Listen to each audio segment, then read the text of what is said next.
Okay, so here we are, and in this tutorial I'm going to show you how to color your character design in Photoshop and cut it up so you can import it into Flash. So I've got my character design that I've done, so you'll see there. There's my character design there, and I've cut it up so I can separate into separate symbols in Flash, because I don't want it all drawn like this, because then you won't be able to see parts of his limbs and I'll have to recreate it in Photoshop. So I'd rather do it first. Now you see I've outlined it with a thick black texture, so it gives me room to work with, room for error, because if I use a fine liner I'll have to try to trace a very fine black shape rather than I can just roughly trace around a thick edge. So I use a thick black marker to do the outlines, and I usually do leave the gray lead in there. It doesn't bother me. It kind of adds a nice little bit of texture, and then I use the fine line pen on the inside. You guys can design it however you want, but this is usually how I do it, and you can do it the same as well. Okay, so I've scanned that in. So my character design. Now I've also taken a screenshot of my color palette that I'm going to use, that I've taken from I think it's called colorlovers.com. So I've got the hex for all of them, so I can use them as reference guides, so that'll work well. Okay, so what do? So I'll open up Photoshop. Cool. Alright, we have Photoshop open. Easy. Alright, so easiest way to get your image in, I can select the image and I should be able to just left click drag, and it's as simple as that. And now it's inside Photoshop, so it's the original size, so I don't have to alter it or anything. Okay, so I just zoomed in with my magnifying glass, which is Z, so I can choose to zoom in. If I hold Option, it goes to a minus symbol, and I left click and I can zoom out. Alrighty, so it's inserted that picture for me, but the layer's locked. So what I'll do, I'll make sure the layer is selected, and then if I just press Command J, it'll make a duplication of that layer. So then I'll hide my original layer. Okay, cool. Now what else do I need to do? I will also, I think I'll add another layer. So I'll just move this up so you can see it. Cool. Okay, so I'll just click this, add a new layer down here, left click. So I've got a new blank layer. Now in this layer, I'll bring in my color palette that I have. So again, I should be able to just left click, drag it in, and there's my color palette. Easy as that. All right, cool. So it comes in blurry because it's trying to figure out where I want to put it first. If I double click it, and now I've got my color palette. Awesome. So double click, and then I got my color palette. So you'll see I got my hexes. Now what I can do, I can use my eyedrop tool, which is I, to select that color, and you can see it's put in here, so now I can use that color, but sometimes it's not accurate. You see that time it was accurate, so FDFAB7, FDFAB7, click on the orange, F6B695, F5B 695. So you can tell it's not always accurate. 46. No, see, there's a B and that's an A, so that's not accurate. Okay, so if I want to be precise, which I do, I'll just type it in instead. So if I just left click in my little hex box that I've got there, it doesn't matter if it's capitals or not, FDF AB7. Cool, I like it. Now what I'm going to do, so I don't have to continuously type it in every time I want to use it, I clicked add to swatches, click, I can call it whatever I want, so I call it bright yellow. I don't think it really matters that much what I call it. Bright yellow, done. I'll press OK. Cool, and now you'll notice in my swatches menu, I can have a look, and it's added it as a new swatch there. So I can always just come to my swatches and I know it's going to be right there, so I never have to type it in ever again. So I'll just type in the other ones. So it's F, my eyesight's playing tricks with me, F5B 695. Cool, looks good. Add to swatches, blah blah blah blah. Enter name, and it's appeared there. Man with half a brain might zoom in so I don't have to struggle reading. Okay, cool, that's better. So again, I just left click my color palette. So it'll come up. Now I've got those two colors. So I want pink clouds. So again, highlight the hex box. So it's B4, 6, B7, F. Cool, add to swatches, done, nice, and you can see it's added up here, perfect. So I'll just do it for two more. 4, 6, 1, B5, 3, add to swatches. Okay, and then one more. I think that's a 0, C1, 5, 4, E. Alright, cool, add to swatches. Alright, so I can get rid of that. Okay, so now I've got all those 5 colors. These 5 colors here, and those 5 colors there. It's as easy as that. So now I can use that instead of having to type my hex every time. So I can get rid of that layer now. I don't really need it. Alright. Delete. Cool. Done. Okay, now I'm ready to paint my character. This should be easy enough. So I don't want to actually paint on the layer that the drawing and sketches are on, but I do need to turn this layer. So make sure your layer with the sketches, you want to go up to this box here, left click once and go to multiply. Now it doesn't look like it's done anything there, but what it's actually done, it's made everything that's white transparent. So if I was to add a new layer, which I will, double click, I'll call this color. Cool, that works for me. Now if I left click and drag it underneath, so it's still, there's nothing on it because I haven't colored anything in, it's just a blank layer with nothing on it. So layer 1, just so I don't alter it, I think I'll click it, left click, and then I'll press the little lock button, and you can see it's locked. Then I go down to color. Now if I'm to press B, which is my paintbrush tool, so if I just hover, you'll see it. Cool, brush tool, so B. And then I go in here and I can choose a color. So with my eyedrop tool, automatically appears, so I can just go up to my swatch box. So if I want purple, select purple, that's okay, good. Another quick way to do it is just press I for eyedrop tool, and then you can go up here. And I think you might be able to not even select any shortcut, and if you just go straight up to your swatches, it should automatically turn into an eyedrop tool. So that'll save you lots of time. So make sure I get purple selected. So you'll notice when I click up here, it changes it down here. So purple, cool, I like it. And B for brush, boom. Okay, now I've already got mine the size I want it, but if I wanted to alter it, my brush size, I could go up here. So I've got brush size here. So you notice if I go really big, it's quite a lot bigger. Well, there's a huge one. So I want it roughly how I had it before. Half decent size. And this hardness, so you notice if I paint now, it's a thick, solid line.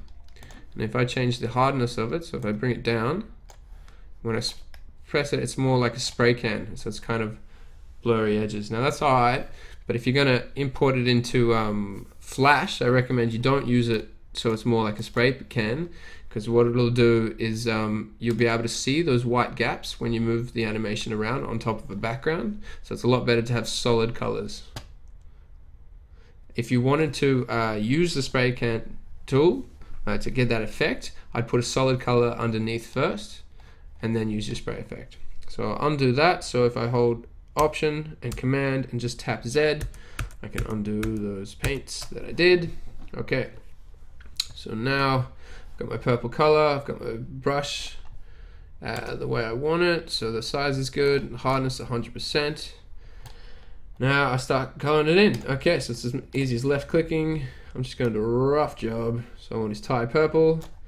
Now you can see, because I've made the layer of the sketch on multiply, I can still see the black when I paint, and so that white is transparent, so this would be good. Okay, so I got that purple color. I'm not going to do anything amazing. So the darker purple I might use for his shirt. So his shirt's a nice dark blue. Cool, make sure there's no white. Just a rough job, and obviously I don't mind the rough job because it adds a bit of character, but there's a fine line between rough and messy. Cool, blue, that's his little arm. I'll have that blue as well. Now his pants, maybe I'll have, maybe I'll do that. Maybe I'll have his shirt will be this color. Yeah, that looks better. Obviously I would have already thought this out in my idea generation and development refinement, but this is just to show you guys how you can get it done quickly. Alrighty. Cool, looking good. I love it. It's amazing. That's his shirt arms. So to match his shirt, I'll make it that color. Now his suit pants, I'll have the blue, navy blue, like I always wear. This section in there. Now this little weird bit I've got going on here are kind of like knee pads that I've added in. So I think they'll be kind of groovy. I mean, they're the same color as his shirts. His shoes, I'll just have the same color as the shirt as well. That's alright. Doesn't bother me. Now what else we got going on? Some skin color. Cool. So I'll make his maybe I'll make his skin color that kind of weird yellow. So that's as if that's his neck in there. Paint that in. Paint this. I might even use my selection tool, so I can make sure I select. So left click, left click, left click. I'm not dragging, I'm just left clicking. So that's selection tool. So everything I select, I can then modify in here. So I go back to my paintbrush tool, which is B. I might change the size of it so it's huge. And then I can make sure okay, so his whole head's that color, looks good. So to unselect, just Command D, boom, selection's gone. His hands, yeah, I'll color them as well. So change the paintbrush size. I know that's the hardness, change the size, that's better. Do a rough job. Cool. So you want to try and make sure you cover the whole area. Okay. So this hand as well. So you notice I haven't redrawn the head because I'm just going to use the original head I've drawn. But I had to redraw the body because you can't see all the body in this shot here.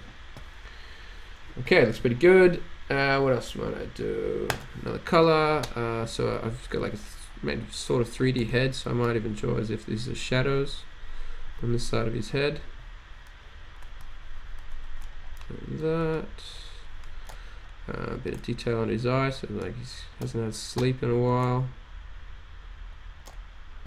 Cool. Just modify my brush size a little bit more, so a bit more accurate. Cool. Maybe a shadow on the nose. Yeah, not bad, not bad. Cool, bit of shadows down there, wherever I want it. Cool, not bad. Maybe even change the color of his eyes to blue. That's a bit crazy, but that'll do for now. Left click, I might get some white for the teeth. Okay, so yours will look a lot better than mine, but that's the gist of it so far. Okay, so what do we need to do? So now we need to cut it up so we can take it into Flash. Should be easy enough. Now the way I do it is just in case I wanted to modify it later. So I'd unlock my layer with my sketch on it. So I've got my layer with my sketch on it, and then I've got my layer with my colors on it. So they both look pretty ordinary by themselves, but together create something semi-interesting. So I will unlock the layer with the sketches on it.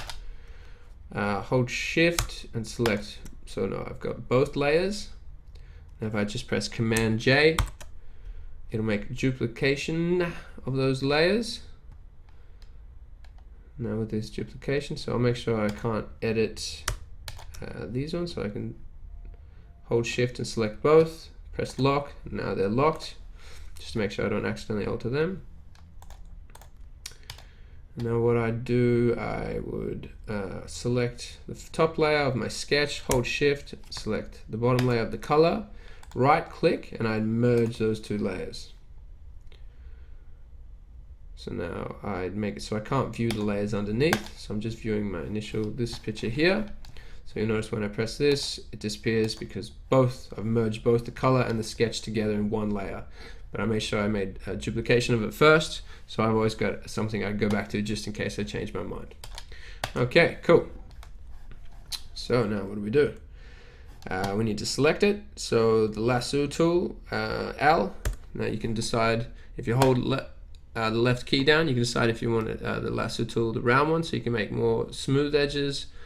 So you can draw it like this, which is fine. Unselect that, Command D. But I choose to do hard edges because I think it's more effective because my character's a bit more square. And it's simple as just left clicking where I want to cut it. And now this is why I made the black line so thick. So I want to cut inside the line instead of on the edge.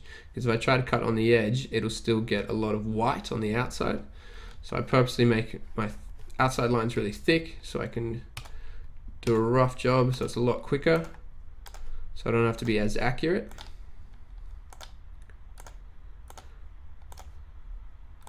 Okay, so now I've selected that entire section there.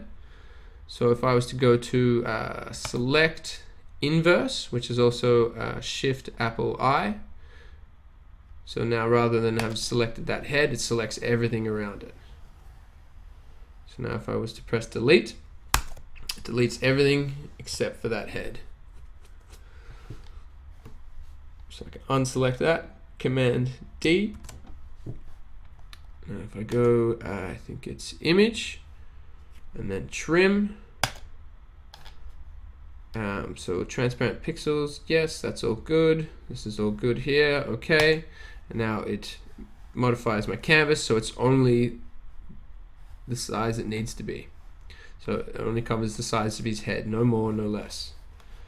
And now you see the background's transparent. This is very important. You don't want to accidentally have a layer on underneath.